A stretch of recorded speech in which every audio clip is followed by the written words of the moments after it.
We're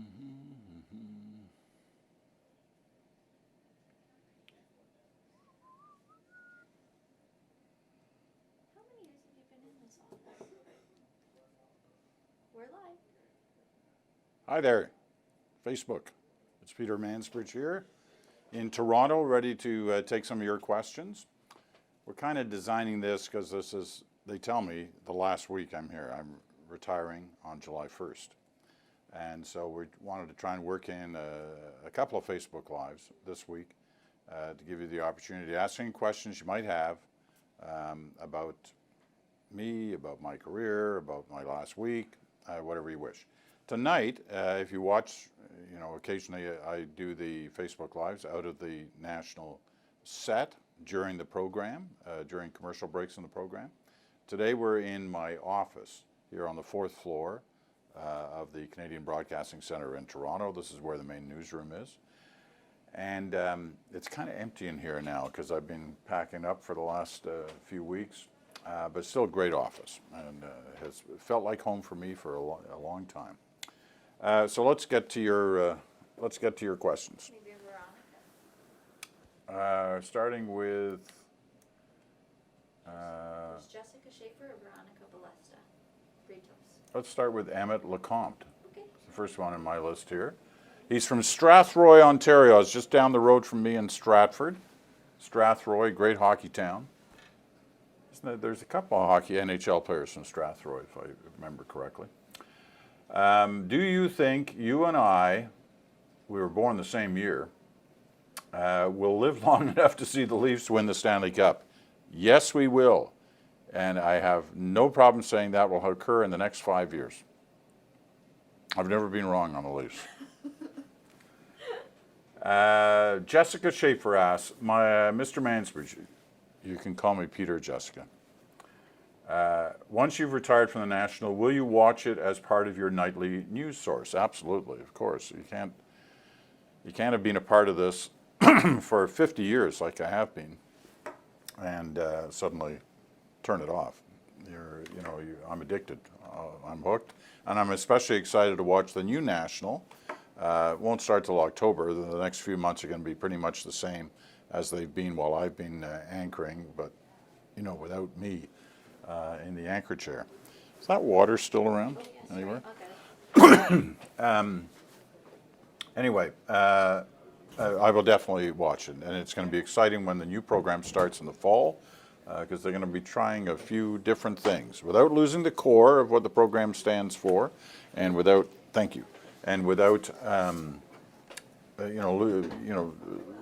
losing focus on the things that are important to us about accuracy and fairness and context. So thank you, Jessica. Veronica Balesta Britos asks, what is the one thing you wish you had known earlier in your career? My friend Dave Donnelly, who's taking a few pictures in here of all this, gave good advice. He said, buy low, sell high. Wish I'd known that before I made a few trades over the years. On a serious vein, I think I wish I'd known just how exciting this career was going to be from the vantage point of the places you get to go to and the people you get to meet. And that I wish that I could have spent more time in each one of these places. And, covering these stories can be difficult at times. It takes a lot of hours of your day. But I've been all over the world, but there are many places I've been to that I couldn't tell you much about because I was so busy, focused on the job while I was there. And I wish I'd taken a little more time in each spot. So I guess what I'm saying is I wish I'd known that there were opportunities there, even when you were working, to also kind of breathe in the air of the places you visit. Catherine Reed Porter. Catherine Reed Porter asks, Peter, is your lapel pill Pin. a forget-me-not? It's the order. Yeah, I wear the Order of Canada, which looks like a snowflake, and that's what it is. I was awarded that by the Governor General in 2008, And I certainly wear it every night on the air. I'm not wearing one right now. I'm in a kind of a casual clothing today, but that's what it is. It's a forget-me-not in the sense that if I forget to put it on, I usually get a few calls. Donna So McLeod. not to forget it. Donna McLeod asks, what are you going to do after your retirement? Good question. I'm going to enjoy this summer. My family and I have got a number of plans that we are going to take advantage of immediately once the retirement starts on Sunday, or Saturday mid-afternoon at the end of our special broadcast from Ottawa on Canada Day. We are leaving immediately to go to what we hope will be one of a number of vacation stops over the summer. Our son is going to university this fall. He's graduating from high school this week. I won't be on the National on Thursday night because I'll be at his graduation in Stratford, down the road from Strathroy. But after that, we're going to take it easy for the summer. But then I'll also make up my mind over the summer. I'm lucky enough to have a number of opportunities that I could branch off into in my post-national world. But the whole idea of stepping away from the national was to try and lessen the workload, which has been considerable and is for those of us in this business, no matter what side of the camera you're on. And after having done this for 50 years, I thought it was time to slow down a little bit, which I will. But I will still keep working in some area. Already have like a ton of questions. Ton of questions, okay. So you're trying to tell me to be shorter in my answers? I'm trying. Okay, Tracy King asks, I would love to know what was your funniest on-air moment? There've been a few of them, and I've had lots of fun moments with my colleagues on air, but I guess in Winnipeg in 1972, when I was doing live coverage of the arrival of Princess Margaret to open the new Winnipeg Art Gallery, I was at the Winnipeg International Airport, and their plane came in. She was on a regular Air Canada flight, but we'd been told by everybody she'd be the first person off the plane. So when the doors opened, they rolled the stairs up, and this woman came out on the top of the stairs, and the camera was in close, so I was, far back looking by line of sight. And so I said, so the camera was on a close-up of her, and I said, there she is, Princess Margaret, historic day here in the Manitoba capital as the Queen's sister begins this royal tour. There was only one problem. It was the flight attendant. It wasn't Princess Margaret. So I took a lot of hits for that. It was kind of funny if you weren't me. Eric Wright says, I was always impressed with Peter's ability to recall small historical details, often related to politics. Were you always that way? Listen, I do love politics, and I grew up. Part of my childhood was in Ottawa through the Diefenbaker and Pearson years, and I got hooked on watching coverage on early CBC Television of budgets and throne speeches and things like that. So I do remember a lot of that. And then I started as a journalist during the first term of Pierre Trudeau, and I got equally hooked. I was out west. I lived in Manitoba and then Saskatchewan, and then was moved to Ottawa, joined the Parliamentary Press Gallery for the CBC, and saw a lot of exciting things through the 70s. Elections, leadership conventions in the 80s, and I remember a lot of those moments extremely well and fondly. But I also have a great research team who remind me of some of the things that I'm supposed to know about before all these big shows, and that helps as well. Dave Drucker asks, what's the best change you've seen in Canada during your time with the CBC? Wow, that's a good question to ask. I think the best change, perhaps, is a growing awareness. We're not there yet. We're nowhere near there yet. A growing awareness on bettering the relationship between Indigenous peoples and non-Indigenous peoples in Canada. We both have a lot to learn about each other. And there has been some improvement there. So we're on a good path on that, but gosh, a long way to go. But you know, having seen some growth in that relationship is a positive thing. In other kind of like tangible ways, the incredible systems that we have getting around in this country. You know, we all complain about how difficult it is sometimes to get from A to B, whether by, you know, road or rail or air. We have it pretty good for a huge country like this, that we can get anywhere around the country fairly quickly. You know, I've given speeches in Vancouver where I've left in the morning from Toronto, flown to Vancouver, given a speech at lunchtime, Vancouver time, and flown back the same day. That's amazing. I mean, you think about that, how the distances traveled, all within the period of one day. And so that's substantial change in the way we travel. Sometimes I wish we didn't travel so fast because you miss so much. It was the beauty of traveling by train. You certainly got to see a lot, maybe a lot slower, but you got to see it. I used to, you know, take the train up to Churchill, Manitoba when I lived there from Winnipeg, and you know, it was great. It was a great experience. Not so good right now for those wanting to ride the train to Churchill, as there are difficulties on that track. Adam Case is a great question. Adam Case, if you could go back in time, what story, Canadian or otherwise, would you like to have covered as it happened?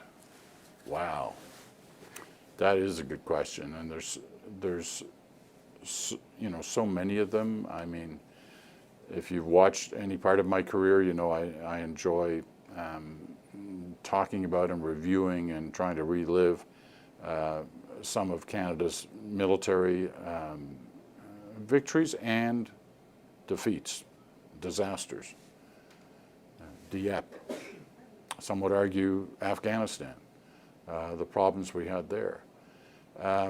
But you know, I'd you know, because I've spent so much time talking about First World War, Vimy Ridge, etc.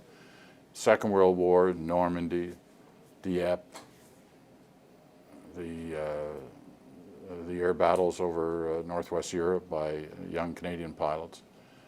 I'd probably like to relive that. But I guess perhaps part of me, especially in my childhood years, I used to relive, you know, the stories of Radisson and the great explorers from Cartier and Samuel de Champlain and the others who opened up so much of this country. The voyage of Franklin. I mean, I wish I could have been on that ship, those ships, the Terror and the Erebus.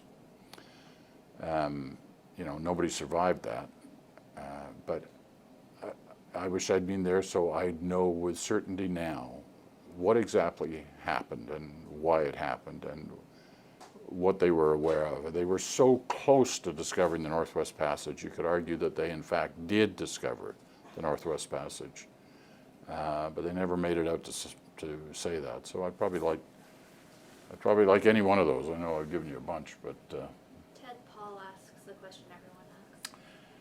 Ted Paul asks, do you agree that CBC News has an inherent liberal bias? No, I don't, Ted. I really don't, and you know, if you sat in here for a day or even for an hour and watched the way we discuss and debate story selection and story content, you'd understand why I say that. Here's what I would say.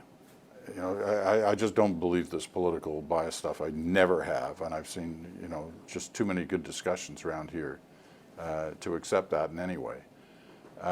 What I would say is that there can at times be an inherent bias that gives a Toronto-centric view of issues that confront our country.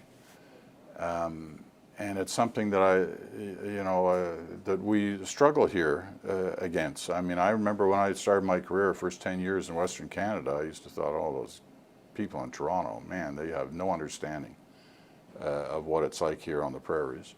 And all they ever talk about is their kind of Toronto issues.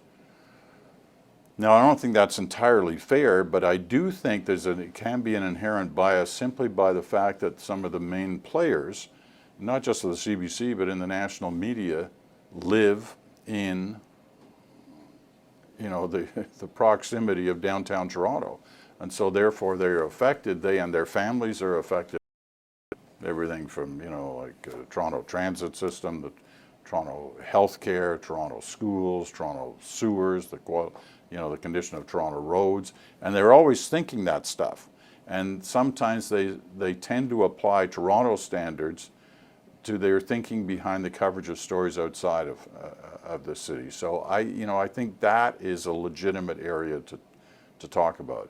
I don't buy the political bias stuff, never have at all. And quite frankly, I can tell you, when the Conservatives have been in power, I hear from Liberals saying we have a conservative bias. When, and when the Liberals are in power, we hear, the same thing. Can you hold on a minute while I just see who this is? Oh, Willie, I'll have to call you back. I'm actually on the air right now on Facebook Live, so I've got to hang up, okay? All right, unless there's a problem. You get, okay, we'll do. All right. That's my son. Last exam today, so he's pretty excited. He's finished high school. Finished for good, high school. Off to university. All right, next question. Brad Crew. Brad Crew. Brad Crew asks, if you could pick one of your favorite people to come and help you say farewell, who would it be and why? Brad, why would I pick somebody else to come and help me say farewell? I mean, I would, there's so many people I've met over 50 years, and so many like really fascinating and interesting people. All the people I've worked with, as we say often in this place, those of us on camera get to stand on the shoulders of those behind the cameras, whether they're people like Andy here, who's videoing this scene, or our producers, writers, editors. Those people would probably love to come here and help me say farewell if I just promised that I really am leaving. But thanks for the question, Brad. Sandra McLaren and Christine Marie asked. They both asked the same question. They both asked the same question. Who was the most memorable person you interviewed one-on-one? I could list off the Barack Obamas and the Dalai Lama and the Aga Khan and Desmond Tutu and David Cameron, all our prime ministers that I've interviewed. There's kind of Anne Murray, Gordon Lightfoot, all the kind of obvious people. But I tell you, some of the people I've interviewed just in the last couple of years, who are not household names, but open my eyes and I think the viewers' eyes to issues that are important about our country. I think of Cindy Blackstock, who's an advocate on Indigenous children's rights, for the lack of a better term. I was mesmerized by the discussion with her. Also, a doctor from Prince George, Nadine Caron, who we talked to last year. And listening to her stories, she's Indigenous, surgeon in Prince George and in Vancouver, and listening to her stories about prejudice and bias within the health care service. That opened our eyes, and in ways not just by what they talked about, but how they talked. Those kind of interviews where you actually don't have to ask a lot of questions. You just have to get them talking. And when they're talking, it's remarkable. But people like that, and there have been lots of them I've been lucky enough to have talked to over the years. Cam Beefus, or Befus. Any moments when you were live on the air and found that you were at a total loss of words?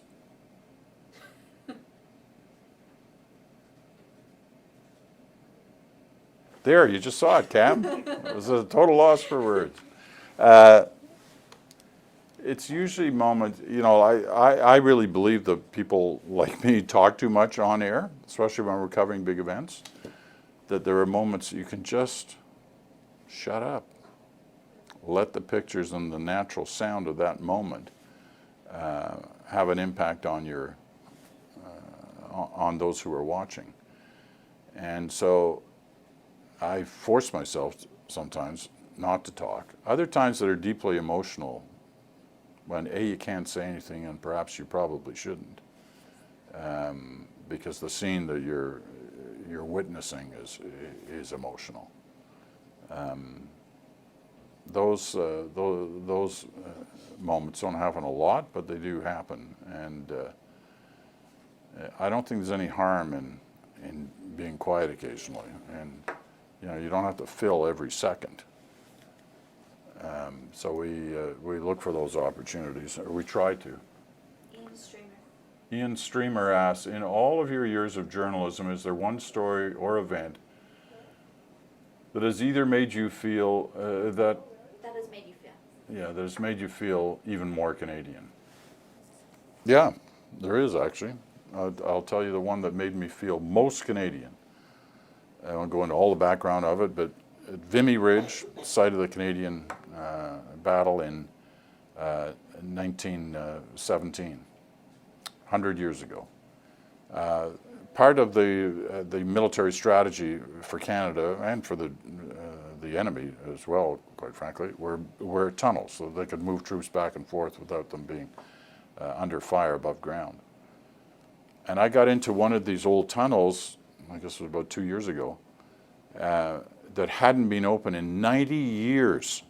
It was still in the very difficult and dangerous conditions. So they weren't letting the public in, but they let me down there with Pascal Leblanc, a great cameraman from London, England, who I've worked with for the last 40 years. Pascal and I were down there, and Stephanie Genzer, the producer, and they showed us these engravings on the wall where the Canadian troops had written their names and did drawings. And these were guys who were waiting in those tunnels the night before April 9th, 1917, when they went over the top for the beginning of the Battle of Vimy Ridge. And so and it's still as clear as anything on the walls where they were, because the walls there in the underground are chalk. So they were able to scribble on these walls. And it was extremely moving. As you saw, Joe Blow from Nova Scotia, and, so-and-so from Quebec, and one from Ontario, a guy from the prairies, and one from BC. And I can tell you, I was down there for a couple of hours. When I came back up, here I am on the other side of the world, in France. Yet I never felt more Canadian than I did in that moment. I didn't know whether those guys made it the next day, whether they died or lived. But they had put their names on there as a memory for others to see some future date. And here I was, a century later, having the opportunity to see what they'd written, and what for some of them may have been the last thing they'd ever written. Adam Arnold. What's your favorite election night memory? There've been a few. 93 was bizarre. You had a governing party.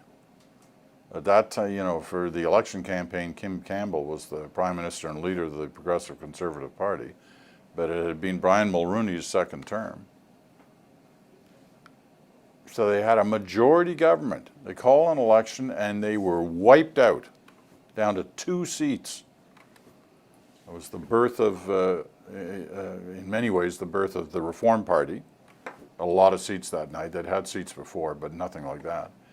And who was the opposition party? The official opposition in Canada on that night, at the end of it, Jean Chrétien won the government, the Liberals won a majority. The official opposition, we tend to forget this, was the Bloc Québécois, the separatist party, became the official opposition in Canada. That was a heck of a story, and it was a heck of a night.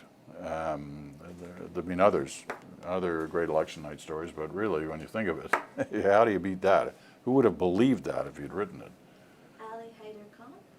Ali Hayder Khan. If you were not in this position, what other profession would you have considered?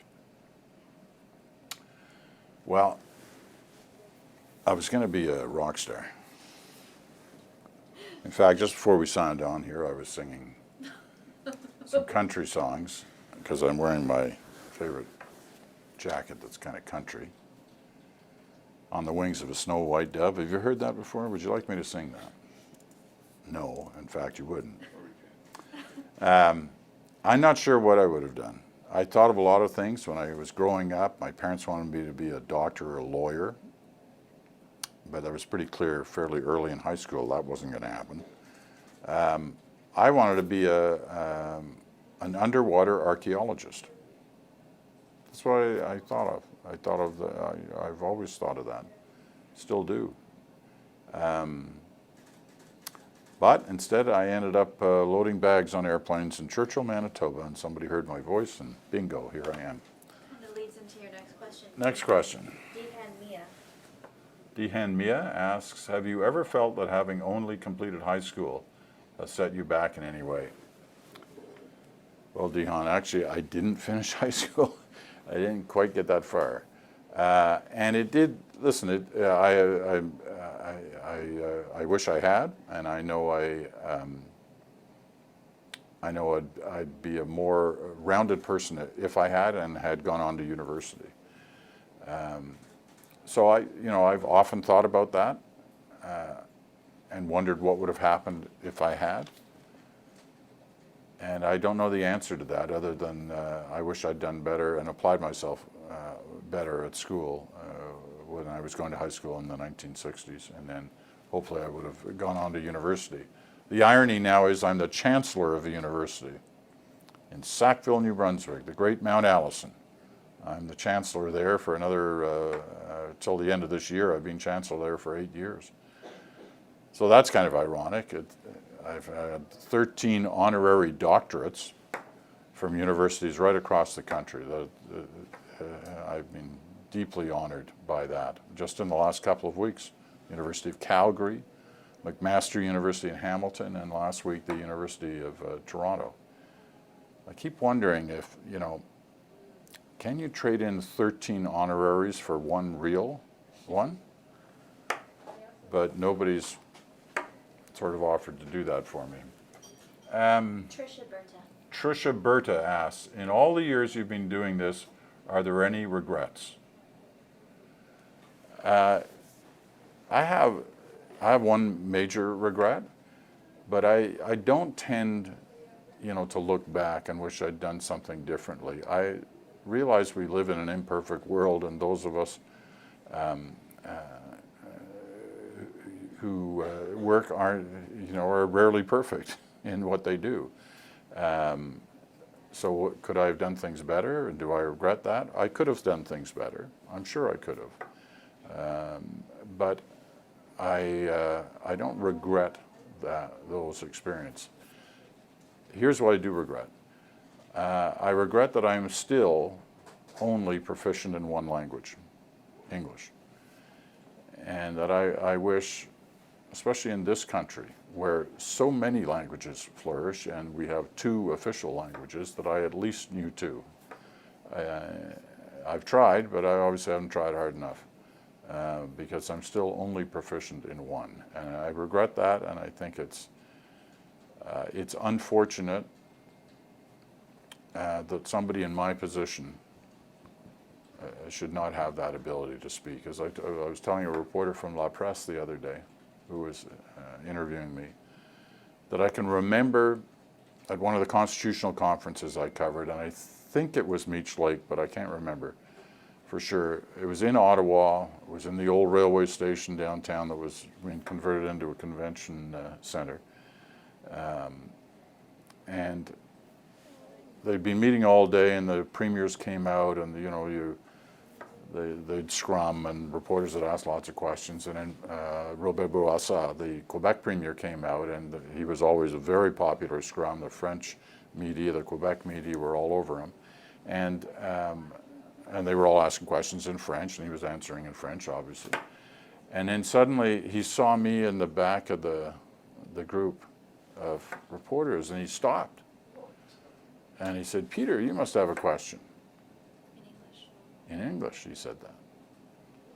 And on the one hand, I was thinking, well, it's nice of him to recognize me. On the other hand, I was so embarrassed that in reaching out to allow me a question, he had to go into the one language he knew I could speak.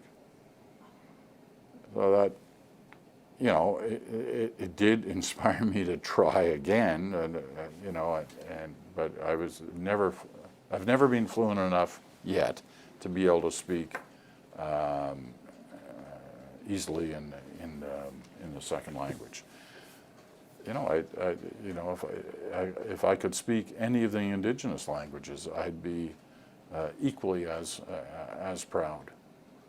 But I can't. Peter Papa Michael. Peter Papa Michael. Papa Michael. Peter Papa Michael. An interesting name, Peter.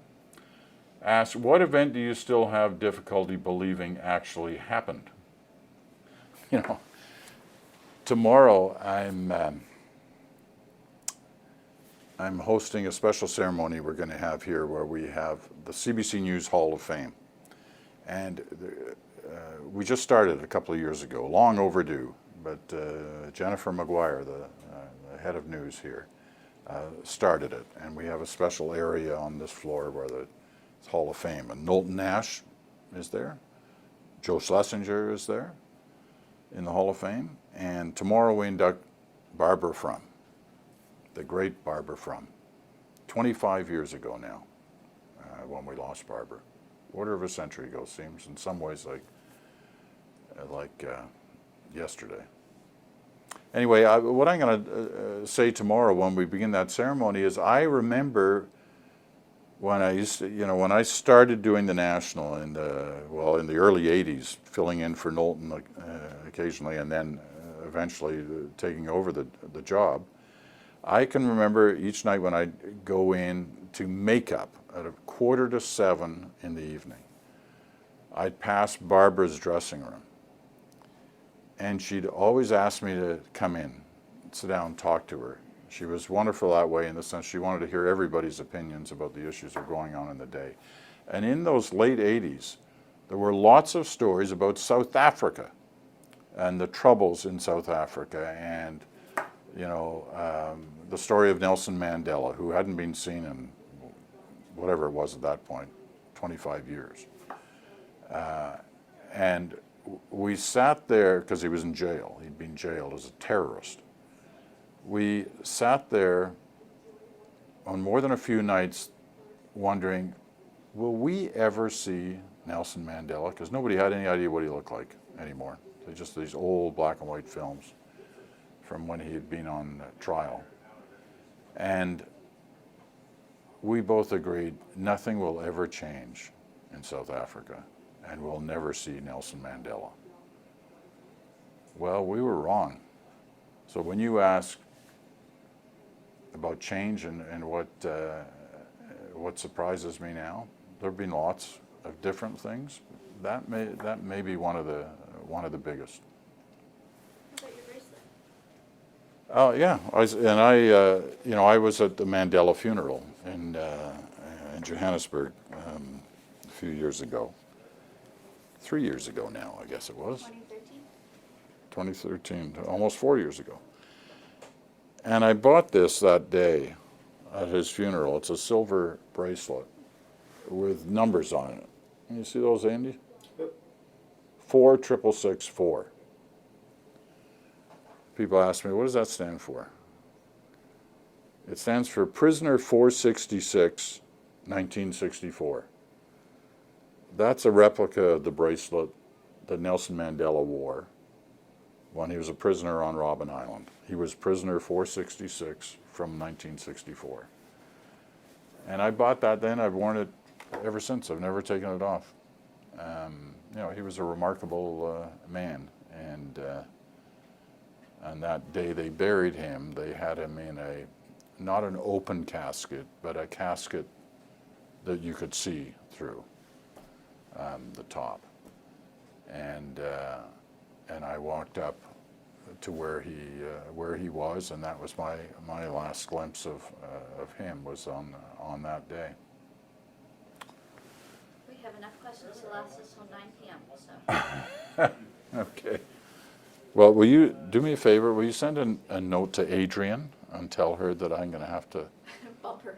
No, because she's Adrian Arsenault. She's in London today, and we needed to talk. But she if you can let her know that I'll let her know.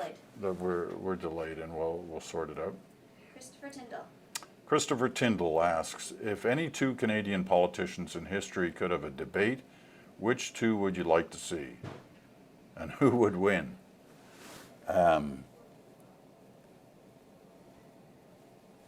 That's an interesting question. You want to think about that for a little bit, but you know, we used to watch back in the day when you actually saw a First Minister's Conference. We saw some great debates between Trudeau and Levesque, the Quebec Premier and the Prime Minister of the day, Pierre Trudeau. I'd probably like to see. I would really like to see Sir John A., who had a vision for this country along with the other fathers of Confederation, debate a powerful female politician of today. You know, it could be any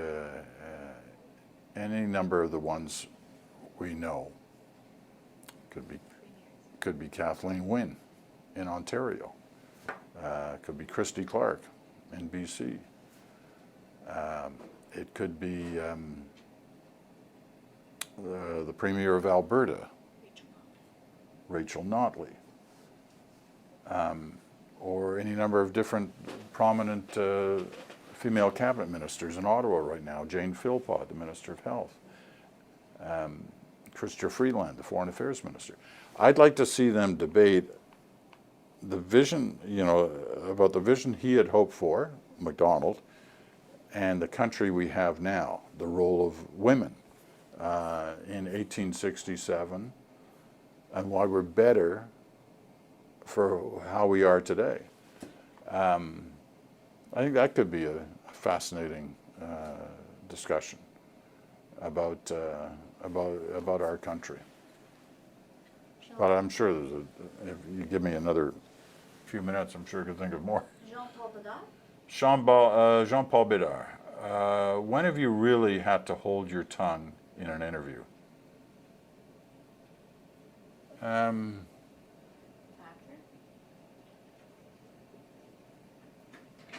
Margaret Thatcher really ups. I was not a happy camper interviewing Margaret Thatcher because she was kept accusing me of not reading her book, which I had, which was a bad book. And I probably should have just not bit my tongue, but just told her that. But anyway, Rob Ford, he was an interesting guy, and that interview had its ups and downs. Francine. Where are we here? Francine Herbert Howland. Francine Hébert Howland. Yeah. How did you train as a reporter? Because I had no background in journalism or broadcasting, and I was working in Churchill, Manitoba, we didn't have any trainers except on how to, run the controls. So the only way I could learn initially was by listening to others. And in those days, the 60s, the only way you could listen to anything other than the CBC was to listen on shortwave radio. And so that's what I used to do.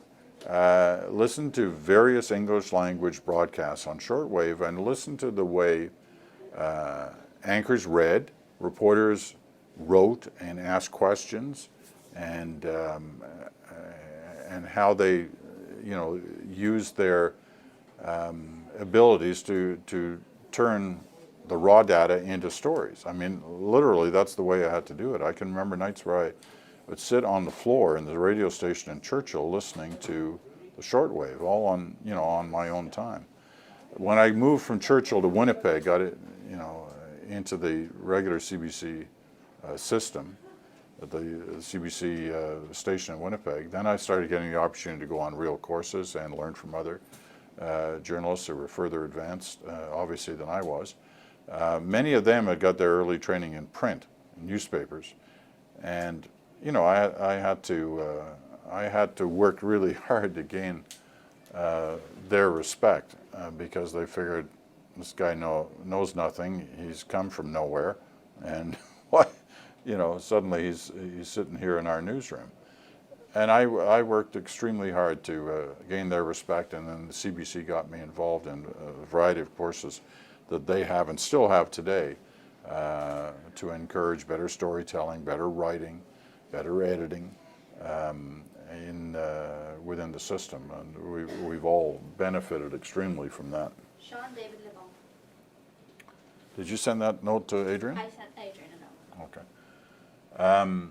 Sean David LeBlanc, thank you for doing that. Who's your favorite Canadian NHL player and why? Do you mean my favorite NHL player who plays for a Canadian team? Because if that's the question, Austin Matthews. Except he's Best player in hockey next to Sidney Crosby. Now I know in Edmonton you're going, hey, excuse me, Connor McDavid? Connor McDavid's a great player, no question about it. He's not as good as Austin Matthews. And the years ahead will prove that, I believe. But the best player in the world, the best Canadian player, Sidney Crosby. No doubt in my mind. He is an amazing player. And we watched him take a team that was beat up, injured, and so was he to some extent, although a lot of those guys play through injuries in the playoffs on all teams. So it's remarkable. Look at Eric Carlson in Ottawa, how he played this year. Peter? Yes. Am I getting carried away with my sports reporting here? No, it's excellent. Jackie Biard has asked, as well as a number of other people, if you could just show them, even if it's being packed up. Okay. Jackie Biard wants to know, and apparently there have been other people who've asked for this too, whether they could see the office. Andy, are we able to? I'll follow your lead. Well, let me tell you that for starters, the office is a kind of a mess right now. I've packed up a lot of stuff, so when you look at the walls, you see a lot of nails there where the pictures have been taken off. Pictures with me at different news events around the world, from the Berlin Wall to the Great Wall of China to meeting with various premiers and prime ministers and presidents. And now instead we have left on the wall a few things that I've collected over years. Were never on the wall before, but nice gifts. This, that's from Charlottetown. I gave a speech out there, or whatever, 20 years ago, and they gave me that. This is from Winnipeg, from the Winnipeg Press Club. And this is my guy. This is my guy. Recognize him? We've had fun with him. We found this stored up in the last little while. Not sure what we're going to do with that, but that's what I used to look like when I had some hair. So things have changed. And we found these Mansbridge one-on-one mugs back in the days when it was called News World. So we'll have a contest. Very proud of those. This last week, if you listen to CBC Radio, I was on Anna Maria's show, Anna Maria Tremonti, my old friend and colleague. They have mugs too, like sort of. They used They used to to have have mugs. They ran out of them, and I asked for mugs, so they got an old mug and they put a piece of tape on it and wrote the current. So that's my current mug. My desk, everything's been moved away. I got, there's my couple of monitors. This wall is really neat, actually. It's a world map, but what it was, sometimes on the area you'll see behind me graphics that are made by a great graphics department, including maps. And when I moved into this office, I guess about 10 years ago now, they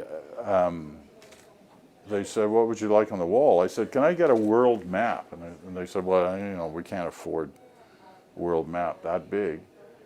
The graphics department said, "Well, we've got a world map. We'll just blow it up on something." And bingo, they came up with this, and we put it on the wall, and it's great. And this will stay here long after I'm gone. For the 47 people who are going to be the new hosts of the National, they all cram into this office every night. Just kidding, that's not going to happen. We have a lot of daily meetings in here. They'll give you some kind of idea of what the place is like. This old leather couch, you're gonna go portable. This old black leather couch, Fred Parker, the director of the National, and I found this in one of the old storage rooms deep in the basement of this place, along with those two old black leather chairs. And what we were told, and we will continue this in the folklore of this place, is that these were originally from the set of This Hour Has 7 Days. If you're old enough, you'll remember this from the 1960s. Patrick Watson, Laurier Lapierre. This was on that set. And so there's a lot of history, if it's true, a lot of history on this couch and in those chairs. So we come in here every day. We have our meeting. We just had it shortly before we signed on for Facebook Live tonight. We discuss what's on the program, the lineup, and kind of debate that and argue that as to what items should be first, second, third, fourth, what have you, throughout the whole program, and how long we'll spend on each item. Rugs in here, there's a story behind these rugs. I've got to decide what to do with them. There's two of them here. They're from Afghanistan from when I was there in, I think, 2003. I bought a bunch of rugs there and brought them back, and the two of them are here in the office. That's the newsroom. That's the main desk of the National, the writer's desk, the assignment editor, the senior producer, the director, and writers who are assigned to each of the stories, each of the segments of the program. That's where they sit. We have three more. 3 more questions? Well, we have way more questions, but we have 3 more questions, otherwise we won't make it in time to do the show tonight. Okay, well then we'll do 3 more questions. Starting with Carol Powers, please. Just let Andy get his camera back. Okay, Carol Powers. What's your biggest challenge in reporting on the news? Well, we have the same challenge every day, every night, on every item, and that is to ensure that what we say is accurate, what we say is fair in the sense of its accuracy, and its context, that we place things in context for viewers, and that we don't take a stand. We're not there to tell you what to think on the news portion of our program. We're there to let you make up your own mind about how you want to feel about the stories that we've covered. That's important. Sometimes in the second half of the program, say on At Issue, or Andrew and Chantel may go off on their columnists. They have an opinion on various subjects, and so often we do that. I'll allow them that. Other panels as well, and sometimes in documentary form. But the news portion of the program is just that. It's news, and it's placed there in a way that allows you to make your own mind up about how you want to feel about particular issues or policies that are being debated, say in Ottawa or Washington or wherever. Adam Case, Adam Case asks, whoop, no, what point did you know? hey, That'll come after. Adam Case asks, at what point did you know it was time to retire? When I read this note from you, Adam, I figured I better actually really do this. No, listen, I've been thinking about this for a few years. I'd always said that I felt it was important for me to withdraw from this job before there was a 7 at the front of my age. And that will happen in the next year. So I'm leaving before that. It wasn't a question of saying, you know, I'll retire when I don't find this exciting or interesting anymore, because I still find it exciting and interesting all the time, and always will. You know, I will encourage those who are in this business to feel the same way. But I think it was that realization that I was getting close to that 7 mark that made me decide what I decided. Sorry, 3 quick last ones. 3 quick last ones. Where are they? Which was the first one? Rosie. Rosemary Barton asks, I thought she was working. She not on, oh, she's probably not on the air. Does their show shortened at this? I don't think yet. Are they, is Previously- Power in Politics, is it a repeat on the second hour Second now? hour, yeah.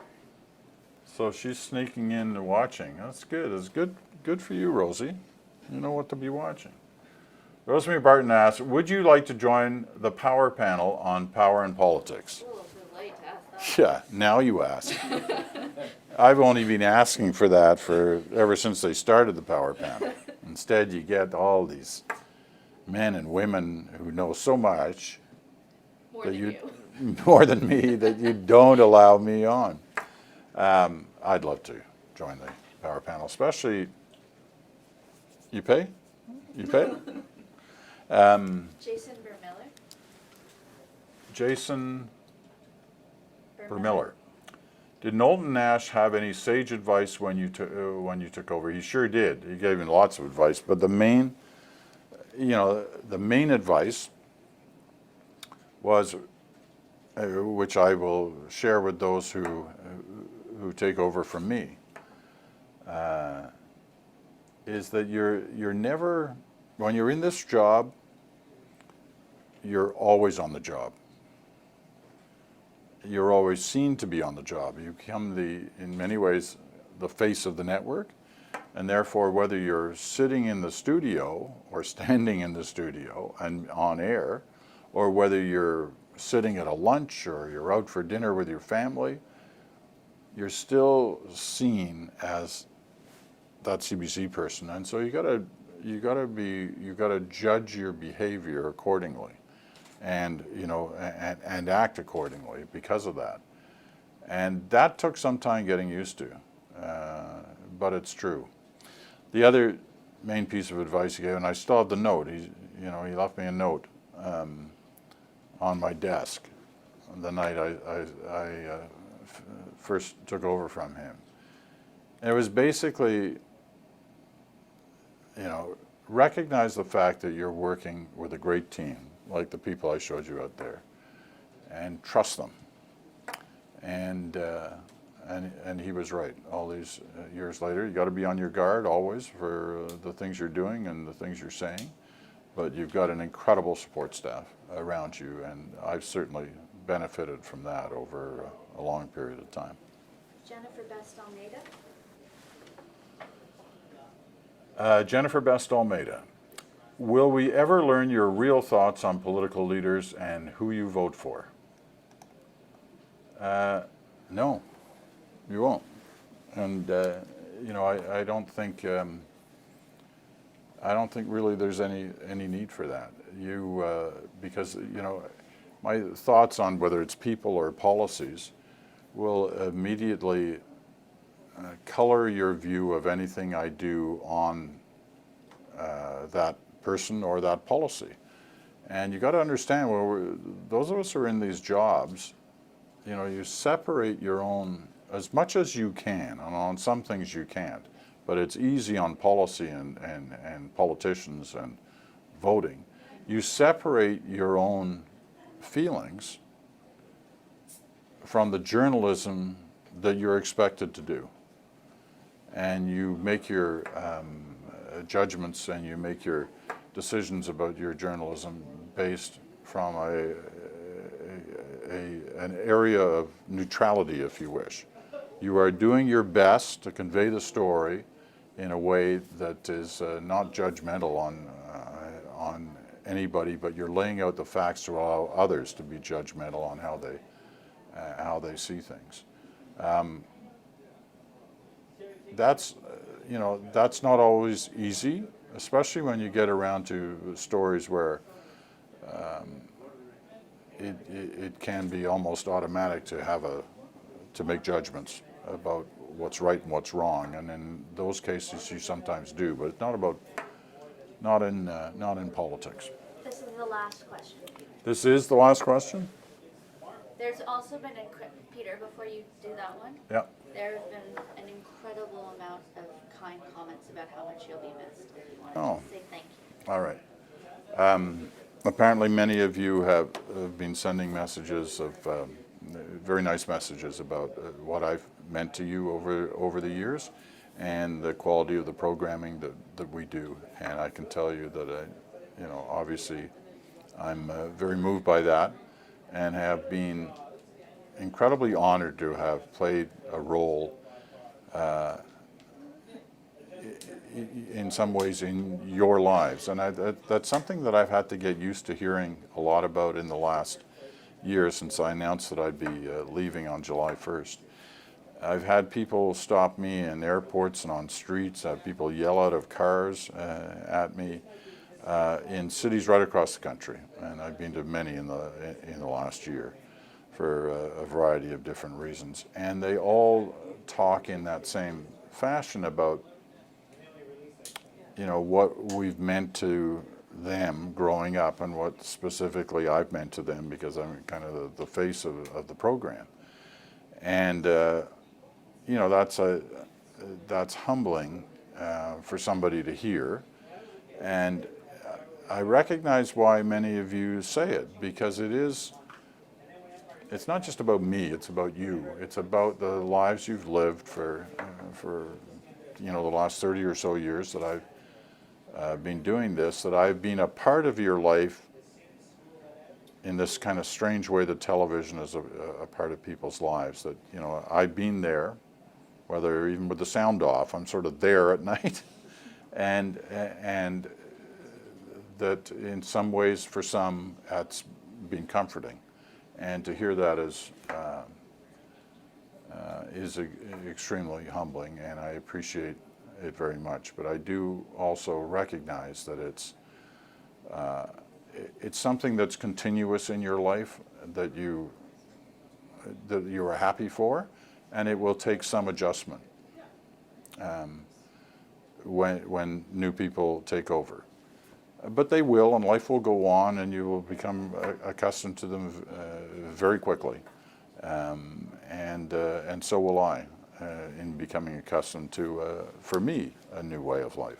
I mean, I haven't had a night off in, God, almost 50 years. I've been working nights, with the exception of on the weekends. So it's going to be like, what do people do at night? This is what leads into your last question. I'm excited to find out what that's going to be like. This is the last question. John Merchant. Does retirement scare you at all? I'll be honest with you. There have been times in these last few months where I wake up in the middle of the night and I go, yikes, what's this going to be like? It's going to be so different. But I get over that. It doesn't scare me. It's the sense that there's a new challenge there, and that's the way I'm looking at it. I have a number of other opportunities that I may go to, but as I said earlier, the main reason I'm doing this is to spend more time with, with real life, and to spend more time with my family and friends, and I'm looking forward to that opportunity. So while at times it scares me, at other times I'm really excited about the possibilities. And that's the way I'm going to look at it. This week will be, there's no question this week will be emotional, right through to Saturday's sign-off in Ottawa on Canada Day. You know, people have asked me, why Canada Day? Why'd you do it on Canada Day? And some people have taken cheap shots about that. Listen, I've been doing Canada Day, the lunchtime, daytime show, since it started. I don't mean 1867. We started that show, I think, the year that we went from calling it Dominion Day to Canada Day, which was around 82 or 83. And I've done that show ever since, with a couple of exceptions when I was off doing something else and someone else filled in for me. And it's always marked the end of the season for me, because off I went on holidays, to my cabin, went fishing, went golfing, whatever. And so it was a natural spot to get out, only added by the fact that this was a special Canada Day. Every Canada Day is special in some regard. And it being Canada 150 made it that much, it just seemed to be the natural exit point for me. And so that's why I did it. But this week will be, it's kind of funny, there's a number of, my last national out of the studio in Toronto is on Wednesday night. Thursday night, my son's graduation. Friday night is my last national at all, which is in Ottawa. We're going to do it from there on the eve of Canada Day, and then the Canada Day show. So every one of those will have some emotion attached to them, I'm sure, but still, the root cause of, or the root reason we're doing all these programs is not about me leaving, it's about giving you the news on that day. And that's what we'll do every day until I leave, and then every day after I leave. Is that, that's it? Thank you so much for all these questions. I understand there were lots more, and I do appreciate them. I hope you got a glimpse of what all this has been like for me and the answers that I have given you. And we will do another Facebook Live on Friday night out of Ottawa during that last program, in the commercial break in one of those programs. I'll be the guy weeping. So you won't want to miss that. All right, thanks very much. We'll see you again soon.